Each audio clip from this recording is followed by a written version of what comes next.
This story took place in a small, quiet town tucked somewhere in the American Midwest.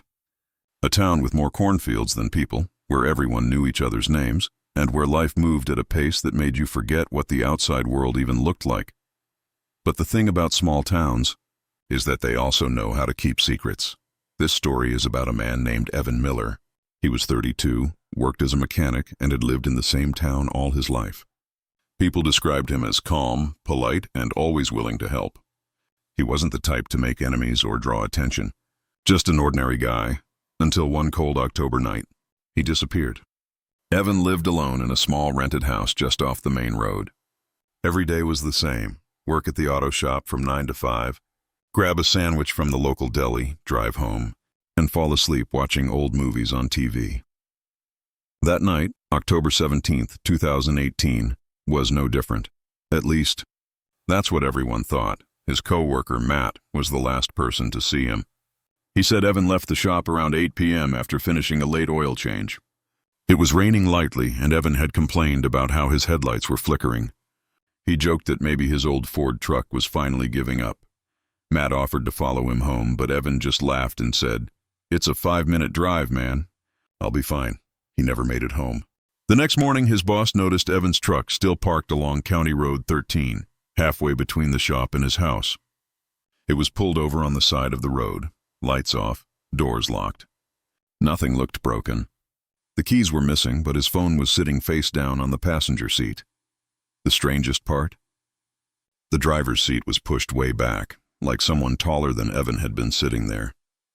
They called the police, assuming maybe he'd walked home or gone to get help. But a search of the area turned up nothing. No footprints in the mud, no sign of struggle. It was like he'd just stepped out of his truck and vanished. The town sheriff, an older guy named Daryl, led the search. He'd known Evan since he was a kid and refused to believe he'd just run away. For 2 days, dozens of volunteers combed the surrounding fields and woods. They found small things, cigarette butts, empty bottles, but nothing that belonged to Evan. Then, on the 3rd day, a local farmer reported seeing a man walking through his field around midnight. The man was barefoot, wearing jeans and a gray hoodie, just like what Evan had worn that night. But the farmer said something about it didn't feel right. He wasn't lost, the farmer told police. He looked like he was following something. When asked what he meant, the farmer hesitated. He kept turning his head like someone was calling his name, but there was no one there. Police analyzed Evan's phone. The last call he made was to his coworker Matt at 8:47 p.m., just minutes after leaving work. But Matt said he didn't answer.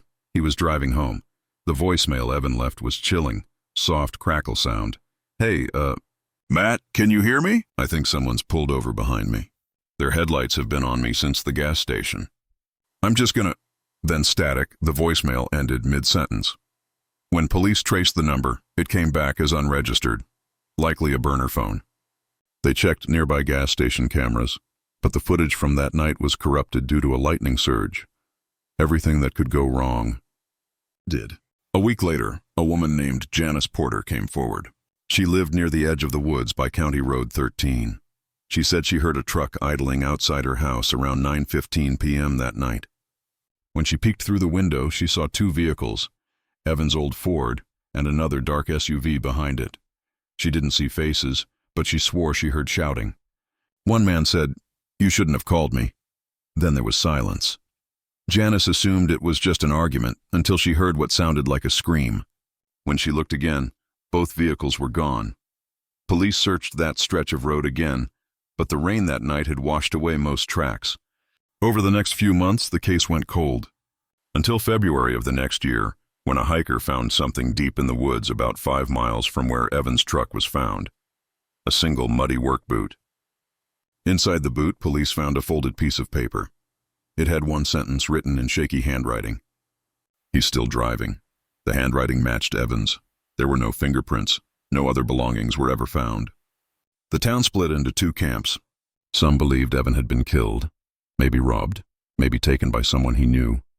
Others thought he'd gone off the grid, maybe running from something dark in his past. But none of that made sense.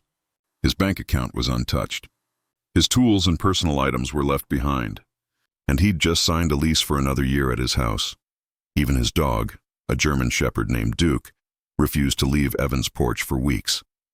Every night, around the same time Evan disappeared, Duke would sit facing the road and whine, like he was waiting for his owner to come home. 2 years later in 2020, the case got new attention when a true crime YouTuber covered it. After that video went viral, a man from a nearby town contacted police, claiming he recognized the description of the dark SUV. He said it looked like one driven by a former co-worker of Evan's, a man named Rick Holman. Rick had left town a few days after Evan vanished, saying he'd gotten a new job in another state. When police tracked him down, they found him living in an RV on a rural property. He denied everything, saying he barely knew Evan, but when they searched his truck, they found an old gas receipt from the same station Evan stopped at that night, time-stamped 8:32 p.m., the same night he disappeared.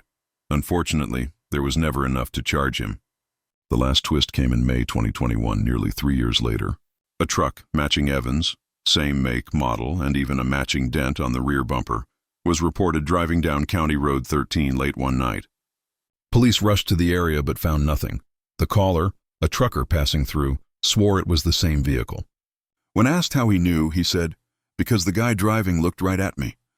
And I swear to God, it was him." Evan Miller, the man who had vanished 3 years earlier. But according to police records, Evan's truck had been impounded since the night he disappeared. So whatever that truck was, and whoever was driving it, remains a mystery. Evan was never found. His case is still open. To this day, some people say they've seen headlights on that same stretch of County Road 13. Late at night, a single truck idling on the shoulder. Driver unseen. Locals say if you drive that road alone, turn off your radio and listen closely. You might hear a faint voice through the static. "Hey, can you hear me?" Which story scared you the most? Comment below and subscribe for more true horror stories.